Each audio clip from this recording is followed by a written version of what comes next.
Our story begins on April 14, 1865, just 5 days after the end of the Civil War. President Abraham Lincoln was enjoying the stage play Our American Cousin at Ford's Theater in Washington, D.C. Perched in the balcony to the right of the stage, the president was enjoying the comedy with his wife, Mary Todd Lincoln. As the president watched the play, a Southern sympathizer by the name of John Wilkes Booth crept into the balcony and fired a single bullet from a small pistol into the head of the president. In retreat, the coward assassin jumped from the balcony onto the stage, fracturing his leg. Shooting the president was actually a backup plan for Booth. His original plan was to kidnap the president and transport him to Richmond, Virginia, the capital of the Confederacy, and use him as a bargaining chip to settle the Civil War in favor of the South.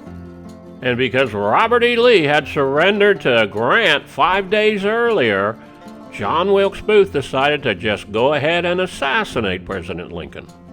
Since Booth was an actor at Ford's Theater, in fact, he knew a lot of people would recognize his face and he needed to get out of town right away. Booth scurried out of town to Southern Maryland to seek the help of a friend who happened to be a physician. Booth's friend, the physician, repaired his leg, and Booth quickly headed off to Virginia. Later that day, the doctor learned of the assassination of the president.